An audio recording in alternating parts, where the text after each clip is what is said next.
Hello everyone, নতুন একটা ভিডিওতে তোমাদের অনেক অনেক ওয়েলকাম। আগের পার্টে আমি বলেছিলাম মায়ের পুজো দেওয়া এবং ভক্তদের নিয়মাবলী যেগুলো ছিল সেগুলো তো আমি তোমাদের সাথে শেয়ার করেছিলাম। এই পার্টে আমি দেখাবো মেলাতে আমরা কি কি করলাম, কি কি খেলাম। তো সেটাই তো দেখো, আমি মেলা ঘুরেই ফার্স্টে নিয়ে নিয়েছি পাপড়ি চাট, যেটা একদম বিচ্ছিরি ছিল।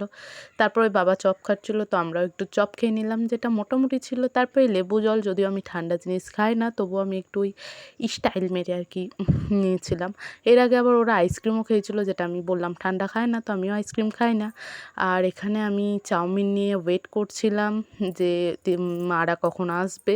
একটা ছাওয়া দোকানের সামনে মারা গেছিলো রোল আনতে বাবার জন্য। তো সেক্ষেত্রে আমি ওখানে ওয়েট করছিলাম, তিথি, মোমো, চাউমিন, মনীষার।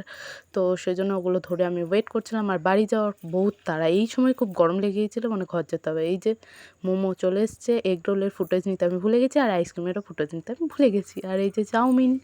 এরপর আমরা গাড়িতে চেপে গেছি, এবার বাড়ি যাব আর কি, মানে এরপর গরম লেগে গেছে আর কি, এবার বাড়ি যেতেই হবে। তো তোমাদের যদি ভিডিওটা ভালো লাগে অবশ্যই চ্যানেলটাকে ফলো করে দিও। আর এটা আমাদের কুনুর নদী, যেটা আমরা পেরিয়ে আমাদের গন্তব্যে বাড়ি এলাম। তো কেমন লাগলো ভিডিওগুলো, আর একসাথে অনেক বড় ভিডিও ছাড়া যাবে না বলে আর কি পার্ট পার্ট করে ছেড়েছিলাম। কেমন লাগলো অবশ্যই জানিও, কমেন্টে বলো কে কে মেলা ঘুরলে, আমাকেও শেয়ার করো তোমরা মেলায় কি কি খেলে। তো দেখতেই পাচ্ছ এই যে বাড়ি চলে এসেছি, এই যে মা দরজা খুলছে, ওই জন্য আমরা সবাই ওয়েট করছিলাম। তো ভিডিওটা এইটুকুই, ভালো লাগলে একটা লাইক করে দিও, আর থ্যাংক ইউ ফর ওয়াচিং।